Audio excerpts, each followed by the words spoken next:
Drivers are a powerful tool in Blender's toolbox, but you can supercharge them with just a bit of Python. And in this video, I'll show you how to do that. Let's open Blender and navigate to the scripting workspace. And let's go ahead and delete everything from the scene, add an icosphere and an empty.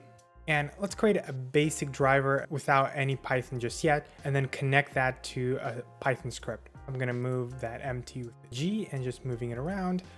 And then let's go ahead and select the icosphere. And I want to create a new driver for the rotation of the icosphere. Let's hit add driver. And actually let's create a new area right here and open the driver editor and then select drivers. And right now the expression is just var plus 0, 0, a very simple expression. Let's go ahead and select the empty that we added into the scene, and let's select the rotation on the Z, and let's go ahead and multiply this by 2. So this way the speed of the icosphere is going to be double to the speed of the rotation of the empty about the Z axis. Let's go ahead and take a closer look. Here's that empty. I'm going to hit Z and then just start rotating, and you can see that the icosphere is rotating a lot faster than the empty. This is basic, right?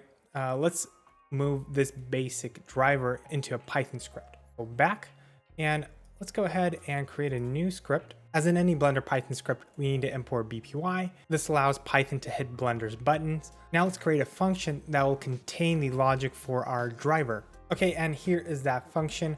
I've defined a name. This could be anything you want, and I've provided a parameter name that will passing into this function. It could be anything you want as well. And here is our expression that we're going to be using in our driver. Now with this function defined, we need to register it with Blender. So we're registering our custom driver function in the driver namespace, and we're going to be using the my custom driver name for our driver. Notice that this doesn't have to be the same name, and this right here is going to be what we're going to be using in the field that defines the expression for the driver. All right, so this is the basic setup, and now we can execute the script to register this driver that we have. Let's go ahead and just hit the run button right here, and the script should have executed without any errors. And let's go ahead and select our icosphere and then the Z rotation driver, and instead of using this expression that we have here, I'm just going to pass in that var into our new driver. And if we didn't run our script, this wouldn't work, right? And actually, this is a bit of homework for you. Try to define a new driver and then try to use it. You'll get an error that you can't use this driver, and then after running your script, you'll be able to use it. Okay, now let's go ahead and try to rotate the empty that we have here. I'm going to move it a bit right here so we can see it, and then I'm going to hit R and then Z, and you can see, okay, this looks like it's still working. Let's go ahead and update the value from 2 to 0.1 to make it slower, to make the icosphere rotate slower. Again, and to update this, we need to rerun the script. So we're re-registering the logic behind our driver. So I just reran our script, and let's go ahead and try to rotate this empty. And you can see that now the icosphere is rotating a lot slower. So you can see that our driver, our Python code is getting executed behind this driver. It's pretty neat. Let's print out the results of the calculations that we have. I'm going to go ahead and create a new variable, and I'm just going to get the results. And that's going to be what we're going to be returning. And I'm going to print the calculations that we're doing. I'm going to take the value, and then I'm going to draw like an arrow here, and then I'm going to get the result. So you can see now we're going to be printing out each time we execute this driver. We're going to be printing out a bit of information for us. You can find this information in the driver panel. if you look at the value right here. So this is what we're going to be printing out. But if you're doing more complicated calculations, you can use this to see the results as you calculate them. Let's rerun this. And since we're going to be printing something, we'll need to open the system console. And if you're running Windows, it's under Window and then toggle System Console. And if you're running Mac or Linux, I have separate videos for you to set this up. So I would recommend to set it up before you continue. I'll provide the links to those videos in the description. And now if we go ahead and start rotating our empty right here, we can look at the console right here, and you can see that we're printing out the results of what's happening in our calculations. Each time we rotate this, you can see, you'll be able to see how this is going to be updating, and you can see that we have this print statement right here. We could actually go ahead and use round to reduce the number of digits after the point. I'm going to use round here and then a comma and then 3. So I only want 3 numbers after the decimal point. And let's go ahead and rerun that. Let's rotate this a bit. So let's rotate that. You can see that the numbers are a lot more compact and more readable. All right. Okay, now let's create something more interesting. We'll be using a bit of noise to move the icosphere. Let's go ahead and set this up. And I'm gonna go ahead and add a curve and a circle curve. And I'm gonna make the empty right here. I'm gonna add a new constraint and I'm gonna make it follow this new circle curve. And let's do that.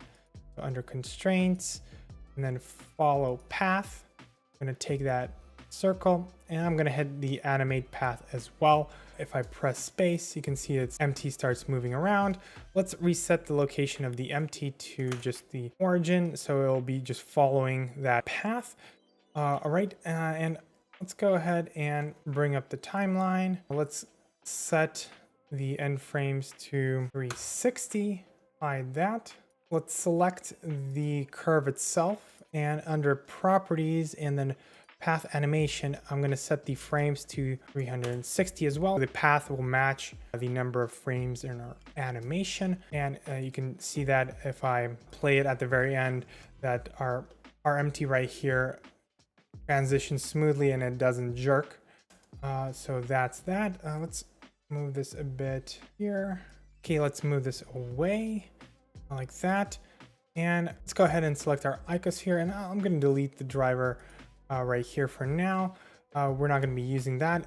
And the thing that we're going to be using is we're going to be updating a driver for the X, Y, and Z location. And let's define a new driver. And I want to define a number of variables here. I want to get the X, Y, and Z location in the world. And let's do that. Let me just move this a bit to give us a bit of breathing space here. And I'm going to get the empty. I'm going to get the X location. So I'm going to call it just X. Let me update this for now so I don't get an error. Let's get another empty. Then we're going to get the Y location on the world. And again, let's name it Y. And let's add another one. So this is going to be Z from the empty and the Z location. And okay, so these are the variables that we'll be using and passing into our driver function. And let's go ahead and define this function right here. I'm going to go ahead and update the parameters that we're taking in. So it's X, Y, and Z. And we can actually update the expression as well. And let's remove the logic, this print logic for now. And let's just return X and rerun our script. And right now we're not using any of the X, Y variables, but we're just using the X. And in the driver settings, let's click the update dependencies and let's press space. And you can see that now our icosphere is moving on the X, right? We're passing in the X into our driver function. And now you can see how it's executing. Okay, that's pretty neat. But where's the noise? Let's add another import, and it's going to be the math utils, and we're going to be using the noise from the math utils to achieve what we want. I'm going to go ahead and create a new variable that's going to represent the world location of the object that we're passing in. And let me go ahead and print that. like this. So I'm using the vector from the math utils and I'm passing in a tuple of the x, y, and z. So this creates a vector for us, and we're creating a variable right here to kind of to reference that vector, and we're printing it out right here. Now let's get the noise value at this particular location, and here it is. I'm using the math utils again, and I'm getting the noise in particular, and I'm passing in a vector that we got right here and getting the noise value. So we're like sampling the value at this particular point in the noise, and then I'm printing it out again, just showing you what exactly we got at that position. And let's go ahead and return that like that.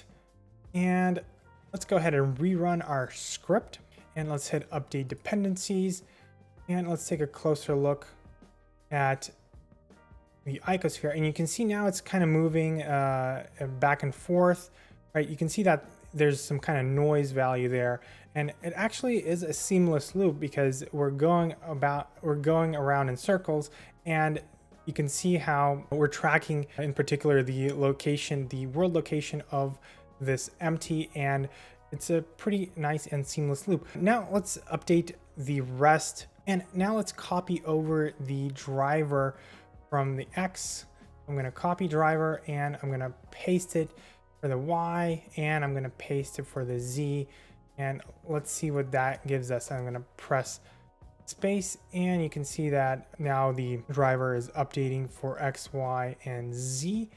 That's a lot of movement. I'm going to just multiply this by 0.1. Let's rerun this. A closer look, and now you can see the motions are not as extreme. It's just bopping a bit in the middle there. And one thing I don't like about this, it's moving on some axis that you can clearly see that it's going up and down in a particular direction. And to fix this, we'll need to update the way that we're getting the noise value. So we need to update this function in a way to allow us to get a different result right here. And something that comes to mind is something that I want to show you is how you can define that you can add if statements to these functions and maybe even provide arguments that are optional. Let's go ahead and define an optional argument. Okay, and here is the optional argument. It's the axis name, and we're going to be passing in this from the driver side from the expression that we're defining.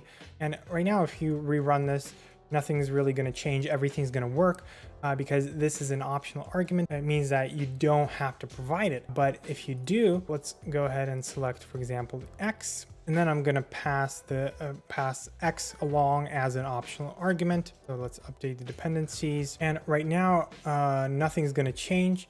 Again, we're not really using this. And I'm going to get a new location by adding a base location. I'm defining a new base location, and this is just again a tuple with zeros, and if this if statement will only execute right here only if this is X, the one that we just provided for X right here, right?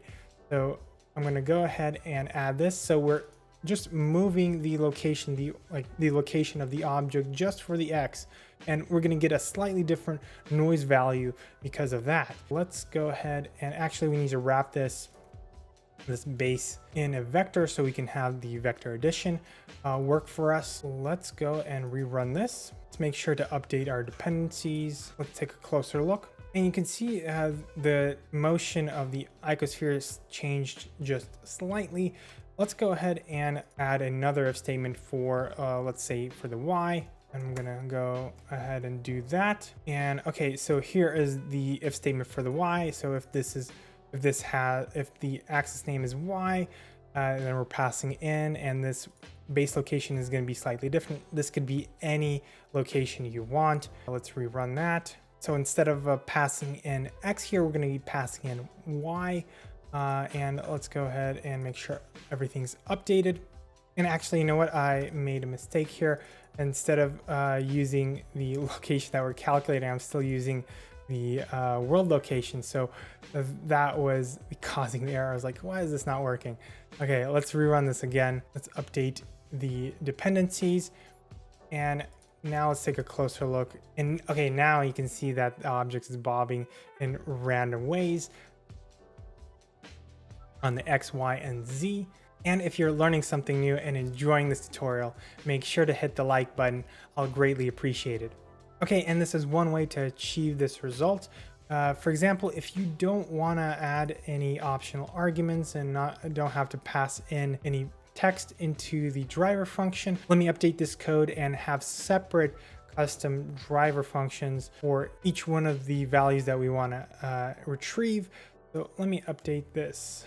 And okay, I've defined 3 new functions: custom driver A, B, and C. We're passing in X, Y, and Z right here, and we're providing a new base location different for each one of these, right? We're getting the world, the object, the world location, and then we're passing into our custom driver function right here. So we're going to be making this custom driver function out of this, and it's going to be our helper function that we won't be exposing in the drivers. And let me update this argument list like that. And we don't need this part.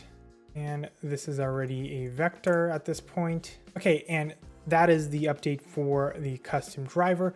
And now let's register the 3 new drivers that we have. And I'm going to remove the previous my custom driver, and I'll add 1 for each one of these new functions that we defined above.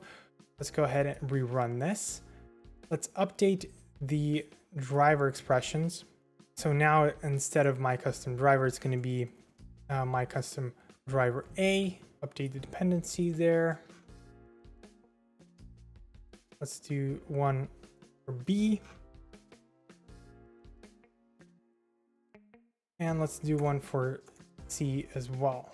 Okay, and now let's go ahead and press space.